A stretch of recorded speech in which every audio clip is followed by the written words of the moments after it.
Something in his voice made Olivia look up sharply. In the parking lot lights, she could see the sincerity in his expression, the warmth in those amber eyes. When had she started noticing how handsome he was instead of just acknowledging it as objective fact? "Damien," she started, but her phone interrupted with an emergency ringtone. She checked the screen and cursed. "It's the hospital. I'm on call tonight. Go, we'll talk later." But as she drove away, Olivia could feel his eyes following her, and something complicated, twisted in her chest over the following weeks. Damien was present for every doctor's appointment, every late-night food craving, every moment of morning sickness that stretched well past morning. He researched twin pregnancies obsessively, baby-proofed her apartment before she'd even started showing properly, and held her hair back when the nausea was overwhelming. Ruby noticed the change during a lunch date. "You're falling for him," she said knowingly. "I am not," Olivia poked at her salad. "We're just co-parenting effectively. Effective co-parents don't look at each other the way you two do," Ruby smiled. "It's okay to have feelings. Liv. It's not okay. It's terrifying." Olivia set down her fork. "What if I let myself fall and he doesn't catch me? What if this works now, but falls apart later? I can't put the twins through that. What if you're building something real and you're too scared to see it?" Ruby countered. The crisis that changed everything at 24 weeks. Olivia's world tilted again. She was at work checking on a patient when the cramping started.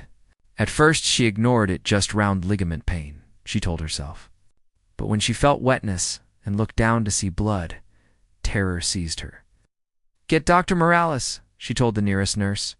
Now, the next hours blurred together. Emergency ultrasound. For fluids.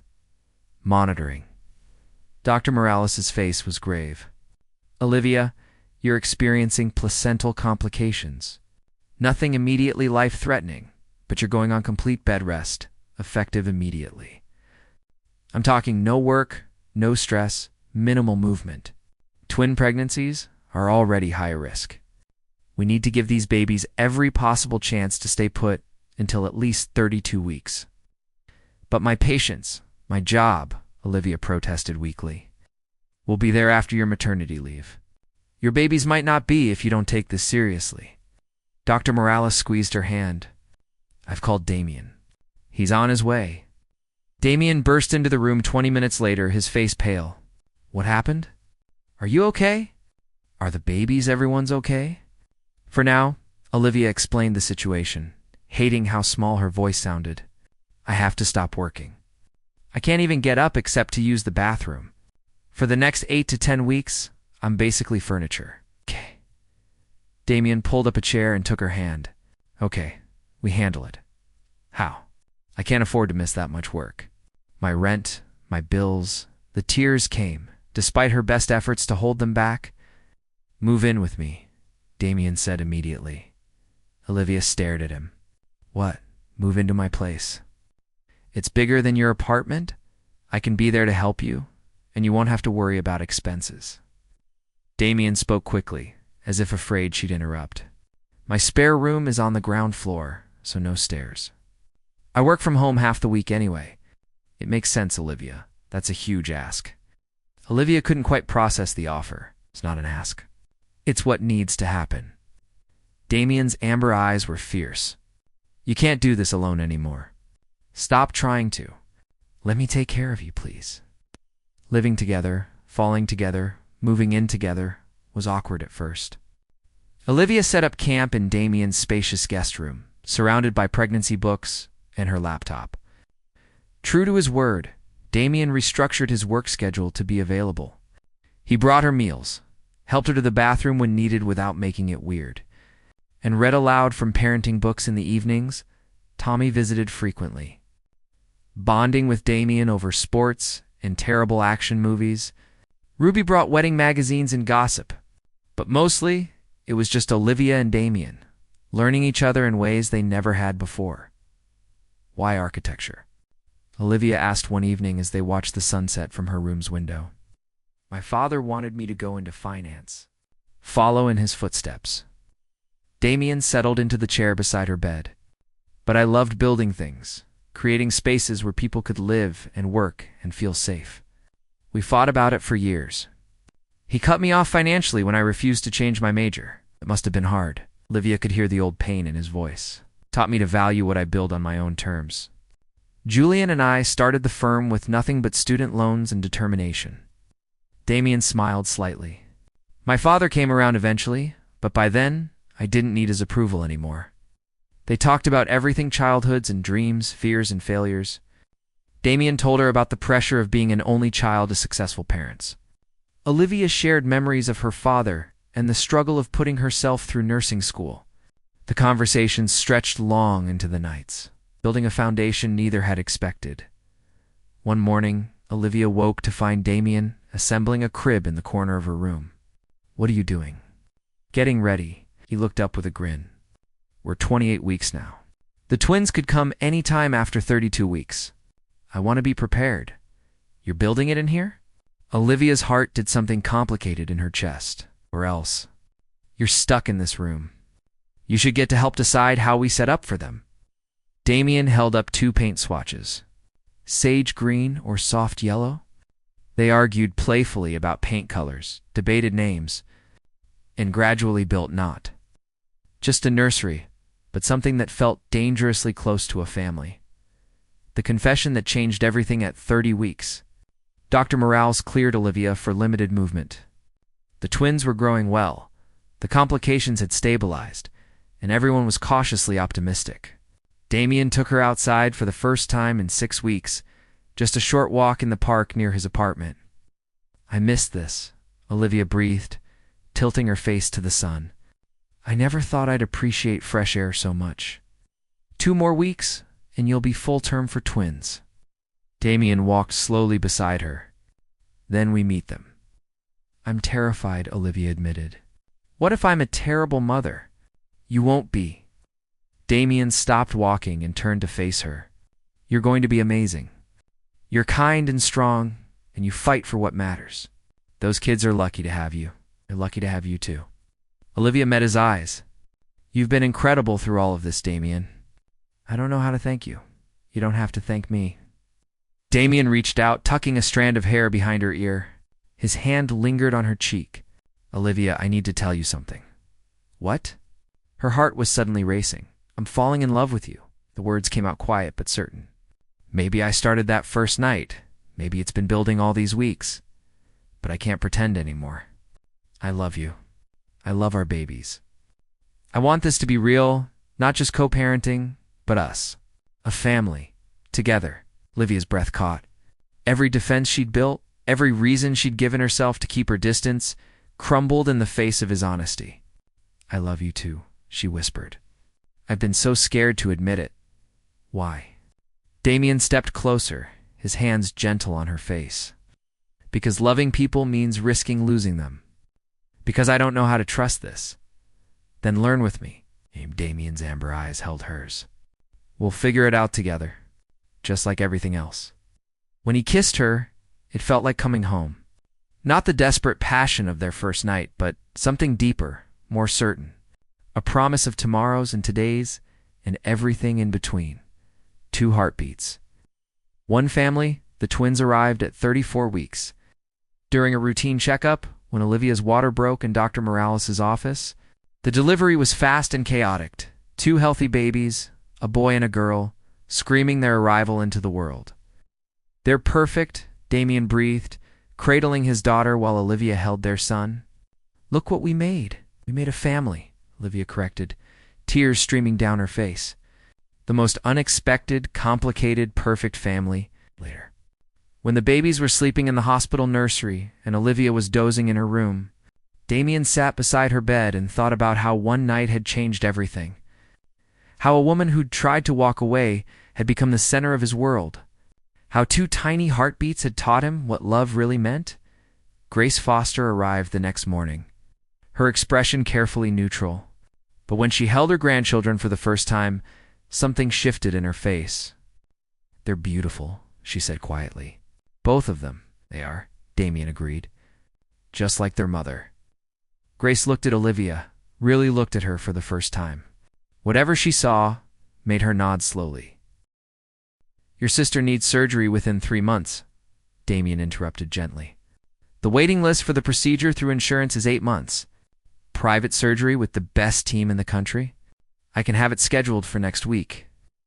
Tears pricked Sienna's eyes. He was offering her Ruby's life. What was one night compared to that? Crossing the line if I say yes, Sienna said slowly. And if I want to leave after an hour, you'll still pay me? I'll pay you $50,000 for every hour you stay, minimum. If you leave after 1 hour, that's still enough for a significant down payment on the surgery. Sienna closed her eyes. She thought of Ruby's laugh. The way her mother's shoulders sagged under the weight of unpayable bills, the dreams she'd already sacrificed. What was one more? Okay, she whispered, opening her eyes to meet his gaze. I'll do it. Damien's expression softened with something that looked almost like relief. He pulled out a pen and handed it to her. Sienna's hand trembled as she signed her name on the contract, each letter feeling like a small death of the person she thought she was. Thank you, Damien said quietly, and for a moment he looked almost vulnerable. I know this seems strange. Maybe it is. But I promise you, Sienna Hayes, tonight might surprise both of us. He offered his arm, and after a heartbeat of hesitation, Sienna took it. As they walked toward the private elevator that led to the penthouse suites, she couldn't shake the feeling that she'd just stepped off a cliff. Whether she would fall or fly remained to be seen. The elevator doors closed, sealing them away from the world, and Sienna's old life along with it. 3 weeks had passed since that night in the penthouse. 3 weeks since Sienna had walked out of the Celestial Hotel with a bank account that had changed everything and a heart that felt strangely hollow. Damien had been true to his word. They'd talked for hours, shared stories about their childhoods, their fears, their broken pieces. He'd been surprisingly gentle, unexpectedly human. And yes, somewhere between midnight and dawn, talking had turned into something more. Something that felt less like a transaction and more like connection. Ruby's surgery was scheduled for the following week. The best surgical team in the country? A private room. Everything Sienna had prayed for. Her mother had cried tears of relief, asking how Sienna had managed such a miracle. Sienna had lied, said she'd won a grant, sold some designs to a major company. The guilt tasted like copper in her mouth, now, standing in her tiny bathroom, staring at 3 positive pregnancy tests lined up on the sink. Sienna felt her carefully constructed world crumble. No, she whispered, gripping the counter until her knuckles turned white. This can't be happening. They'd been careful. Or at least, she thought they had. But apparently not careful enough. Her hand shook as she grabbed her phone, then put it down, then grabbed it again. Should she tell him? Damien Cross, Billionaire CEO, the man who'd paid for one night and nothing more. Would he think she'd planned this? Trapped him? The confrontation Sienna spent the next 2 days in a fog, going through the motions at work while her mind spun in endless circles. She'd finally decided not to tell Damien. She'd handle this herself, somehow. Maybe move to another city, start fresh. But fate, it seemed, had other plans. The knock on her apartment door came on a Wednesday evening. Sienna opened it to find Damien standing in her dingy hallway, looking impossibly out of place in his designer suit among the peeling wallpaper and flickering fluorescent lights. How did you find my address? Sienna asked, her heart racing. I'm a tech billionaire. Finding people is literally what my company does. Damien's expression was unreadable. Can I come in? Sienna stepped aside, acutely aware of how different her world looked compared to his penthouse. Her studio apartment could probably fit in his closet. Damien didn't seem to notice or care. I couldn't stop thinking about you, he said without preamble. That night, it was supposed to be simple. But it wasn't, and I need to know if you felt it too. Sienna's breath caught. Behind her on the small kitchen counter, barely hidden by a dish towel, sat the pregnancy tests. Damien's eyes followed her nervous glance and landed on them. Time stopped. Damien walked slowly to the counter and lifted the towel. 3 positive tests. His face went through a series of emotions. Shock, confusion, then something harder and colder. Is it mine? His voice was ice. Of course it's yours. Sienna's own anger flared. Do you think I make a habit of this? That night was the first time I'd been with anyone in over 2 years. Convenient. Damien's jaw clenched. One night, one pregnancy, and suddenly, you have access to my fortune forever? The accusation felt like a slap. Get out, Sienna said quietly, tears streaming down her face. I wasn't going to tell you. I was going to handle this myself because I knew you'd think exactly this, that I'm some gold digger who planned this. Then why do you have 3 tests sitting out where I could see them? Because I took them 10 minutes before you knocked on my door? Sienna shouted. I'm just as terrified as you are. You think I want to be tied to someone who paid me for a night? You think this is some dream come true? Her words seemed to pierce through his anger. Damien's shoulders sagged slightly. He ran a hand through his hair, that perfect composure cracking. I'm sorry, he said quietly. My mother always warned me about situations like this. Women who would trap me. I'm not trying to trap you. Sienna wiped her eyes. I'll sign whatever you want saying, I don't want your money. I'll move away. You never have to see me or this child. That's not. Damien stopped. Seemed to gather himself. That's not what I want either. The offer of marriage, Damien moved to her worn couch and sat down heavily. I grew up without a father.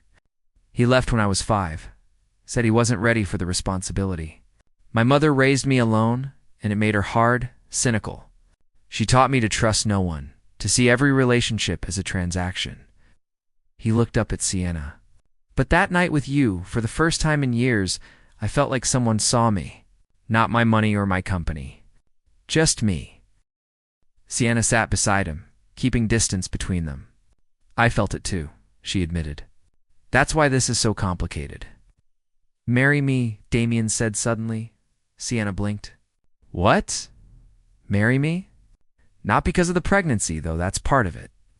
But because I haven't been able to stop thinking about you for 3 weeks. Because that night meant something. He turned to face her fully. I can give this child everything. Stability, security, a name that opens doors, and maybe we can figure out what's between us. That's insane, Sienna whispered. You can't just marry someone because of one night and an accidental pregnancy. Why not? People marry for worse reasons. At least we actually like each other, do we? Or do you like the idea of me? The girl who was real for one night? Sienna shook her head. I won't marry someone who doesn't love me. This baby deserves parents who chose each other, not a business arrangement version 2.0. Before Damien could respond, Sienna's phone rang. Her mother, she answered, and Claire's panicked voice filled the line. Sienna Ruby collapsed. We're at the hospital. They moved the surgery up to tomorrow. Where are you? Sienna was already grabbing her jacket. I'm coming right now. The price per dat. The hospital. Sienna sat in the surgical waiting room, Damien beside her, despite her protests. He'd insisted on coming, had called his connections to ensure Ruby had the absolute best care. Claire held Sienna's hand, unaware of the complicated man sitting on her daughter's other side. Hours passed. Finally, the surgeon emerged, smiling.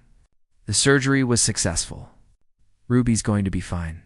She'll need months of recovery, but her prognosis is excellent. Sienna sobbed with relief, her mother joining her. Damien's hand found hers and squeezed gently. Later, as Claire went to see Ruby in recovery, Damien and Sienna stood in the hospital corridor. The fluorescent lights harsh and unflattering. I need time, Sienna said, to figure out what I want, what's right for this baby. Not what's convenient or what looks good on paper.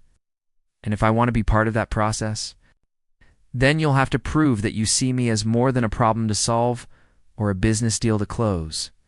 Sienna placed a hand on her still flat stomach. This baby didn't ask to be created from a contract.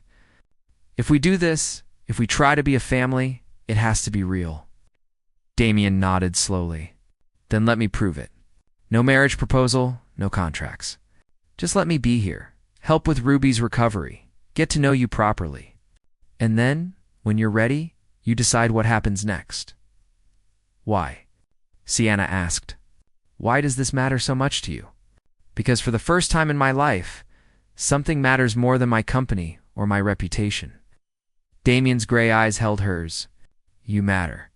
And I want the chance to see if what started as a transaction can become something real." Sienna didn't answer, but she didn't pull her hand away from his either. As they walked back toward Ruby's room, a fragile truce formed between them, built on hope and uncertainty in equal measure. 2 months had passed since that night in the hospital corridor. Sienna had agreed to let Damien be present to prove himself. Though every instinct screamed that she was setting herself up for heartbreak, rich men didn't change. They didn't suddenly become devoted partners because of an unplanned pregnancy, yet Damien kept surprising her. He'd shown up at the hospital every day during Ruby's recovery, bringing books and puzzles to keep her entertained. He'd charmed Claire with his quiet attentiveness, helping with insurance paperwork and coordinating with specialists. He'd never once pressured Sienna about the future, about marriage or living arrangements. He just showed up, consistently, patiently waiting. Now at 12 weeks pregnant. Sienna stood in the doorway of Damien's penthouse, a duffel bag in hand. Her apartment's heating had broken, and with winter settling over New York, Damien had insisted she stay with him temporarily. She'd resisted for days before Ruby had finally snapped at her. "Stop being stubborn and go," her sister had said from her recovery bed. "He's trying, Saya. Let him." The penthouse looked different than she remembered from that first night. Less like a showroom and more lived in. Books stacked on the coffee table, a pair of reading glasses abandoned on the kitchen counter, a blanket draped over the leather couch. "Your room is down the hall," Damien said, carrying her bag. "Private bathroom, complete privacy. Ground rules, you're not a guest, you're living here, so treat it like your space. Kitchen is always stocked. If you need anything, ask. And if you want me to stay away, say the word." Sienna followed him to a bedroom that was larger than her entire studio apartment. Floor-to-ceiling windows overlook Central Park, the trees bare and beautiful against the winter sky. "This is too much," she whispered. "It's what you and the baby deserve." Damien set her bag down gently. "I made it about the ground rules, Sienna. I'm not expecting anything from you. I just want you safe and comfortable." Breaking down walls the first week was awkward. They moved around each other like polite strangers, making small talk over coffee, avoiding anything too personal. But slowly, the walls began to crumble. It started one night when Sienna couldn't sleep. Morning sickness had evolved into all-day nausea. She'd wandered into the kitchen at 2 a.m. looking for crackers. She found Damien already there, staring at his laptop with exhausted eyes. "Couldn't sleep either?" she asked. Damien looked up, startled. "Big merger deal. The board is fighting me on every decision. Sometimes I wonder why I do this." Sienna sat across from him, nibbling a cracker. "Why do you?" "Do what?" "All of it. The company, the endless work, the pressure. You have more money than you could spend in 10 lifetimes. Why keep pushing?" Damien leaned back, considering. "Because my mother taught me that the moment you stop fighting, someone takes everything from you. She lost our house after my father left. Lost her job because she had to care for me. She rebuilt from nothing, taught me that security only comes from being untouchable." He paused. "But lately I've been wondering if she was wrong. If maybe real security comes from something else entirely." "Like what?" "Like knowing someone actually cares about you, not your bank account. Like building something that matters more than stock prices." His eyes met hers. "Like becoming the kind of father my own never was." The vulnerability in his voice cracked something open in Sienna's chest. She reached across the table and touched his hand. "You're going to be a good father. I've seen how you are with Ruby, how patient you are with my mom's endless questions. That's not something you can fake." Damien turned his hand over, lacing his fingers through hers. "I'm terrified I'll mess this up. That I'll hurt you or the baby, because I don't know how to do this without turning it into a transaction." "Then we figure it out together," Sienna said softly. "No contracts, no arrangements. Just 2 people trying their best." The charity gala 3 weeks later, Damien asked Sienna to attend a charity gala with him. "I know it's a lot to ask, but the press is starting to speculate. If we go together, we can control the narrative." Sienna hesitated, but her friend Jade had convinced her. "You're 4 months pregnant with his baby and living in his penthouse. You might as well make it official that you're together, even if you're still figuring out what that means. The gala was everything Sienna remembered from that first night. Except this time, she walked in through the front door on Damien's arm. The stares were immediate and intense. Whispers followed them across the ballroom. Sienna wore a midnight blue gown that Damien had insisted on buying, one that elegantly concealed her small baby bump. Damien, darling. A woman's voice cut through the crowd like ice. Nicole Cross materialized in front of them, her platinum hair perfectly styled, her expression sharp and assessing. And this must be your little friend, Mother. Damien's voice went cold. This is Sienna Hayes, my partner. Nicole's smile didn't reach her eyes. How charming. Tell me, dear, what do you do? I'm a graphic designer, Sienna said, lifting her chin. How quaint. Nicole's gaze swept over her dismissively before turning to Damien. I need to speak with you, privately, about the merger. Anything you need to say, you can say in front of Sienna. Nicole's expression hardened. Fine. I'm hearing disturbing rumors about your personal life affecting business decisions. The board is concerned about your judgment. My judgment is fine. Is it? Because from where I'm standing, you've gotten involved with someone completely inappropriate, and it's affecting your focus. Nicole's eyes flicked to Sienna with barely concealed disdain. The board wants reassurance that this isn't going to become a scandal. Sienna felt her face burn. She started to pull away, but Damien's hand tightened on hers. The only scandal would be if I let you continue to treat the woman I care about with such disrespect. Damien said quietly, dangerously, Sienna is pregnant with your grandchild. You can either accept that with grace, or you can leave. The silence that followed was deafening. Nicole's face went through several shades of pale before settling on fury. We'll discuss this later, she hissed, turning on her heel and disappearing into the crowd. The real proposal that night? Back at the penthouse, Sienna stood on the rooftop terrace despite the cold. The city stretched out below them, a galaxy of lights. Damien joined her, draping his coat over her shoulders. That night, back at the penthouse, Sienna stood on the rooftop terrace despite the cold. The city stretched out below them, a galaxy of lights. Damien joined her, draping his coat over her shoulders. I'm sorry about my mother, he said. You don't have to apologize for her. Sienna turned to face him. But I need to know something. Are you with me because you actually want to be, or because you feel obligated? Because tonight, defending me, I realized I can't tell anymore. Damien was quiet for a long moment. When I made that arrangement with you, I thought I was buying one night of something real in a life full of fake interactions. But the truth is, I was just as fake as everyone else. I was trying to purchase connection instead of earning it. He stepped closer. These past months, watching you fight for your family, seeing your strength and stubbornness and fierce independence, I fell in love with you. Not the idea of you, not the transaction, but you. Elise. Sienna's breath caught. You love me? I love you, Damien repeated, his voice steady and sure. I love how you put crackers in my jacket pockets because you know I forget to eat when I'm working. I love how you argue with me about everything because you refuse to be impressed by money or power. I love that you're teaching my chef how to make your mother's recipes because food means family to you. He took her hands. I love you, Sienna Hayes, and I'm asking you to marry me. Not because of the baby, not because it makes sense on paper, but because I can't imagine my life without you in it. Tears streamed down Sienna's face. I love you too, she whispered. God help me. I didn't want to, but I do.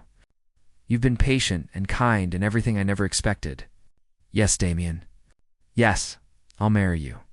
Damien pulled a ring from his pocket, a simple platinum band with a single emerald. Your birthstone, he said as he slid it onto her finger. Not a diamond, because you're not like anyone else. They kissed under the stars, the city sprawling beneath them. And for the first time since that night in the hotel, Sienna felt truly free. Free from guilt, from doubt, from the weight of impossible choices. 1 year later, the birthday party was chaos in the best way possible. Baby Violet Cross Hayes, with her father's gray eyes and her mother's stubborn chin, sat in her high chair covered in cake, laughing as her Aunt Ruby made funny faces. Claire bounced Violet's twin brother, Miles, on her hip, while Jade documented everything with her camera. Even Thomas Cross, Damien's father, who had reappeared after learning about his grandchildren, looked happier than anyone had seen him in years. Nicole had not been invited, though Damien had left the door open for reconciliation if she ever chose to take it. Sienna stood in the doorway of their home, a brownstone they'd bought in Brooklyn, watching her family. Her real family, built from broken pieces and unexpected beginnings.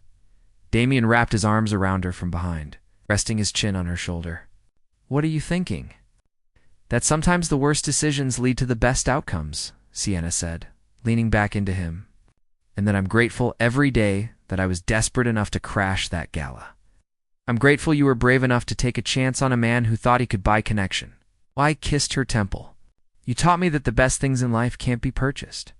They have to be earned, nurtured, built together." "You built something pretty amazing," Sienna agreed. Watching their children, their family, their life. What had begun as one night, one desperate deal, had transformed into forever. Not because it was easy or simple or what either of them had planned, but because they'd chosen each other again and again, through doubt and fear and challenge. They'd turned a contract into a commitment, a transaction into true love, and one impossible night into a lifetime of possibility. As Violet shrieked with joy and Miles babbled happily, Sienna knew that their story, born from necessity and desperation, had become something neither money nor contracts could ever buy. A family bound not by obligation, but by choice, love, and the courage to believe in second chances.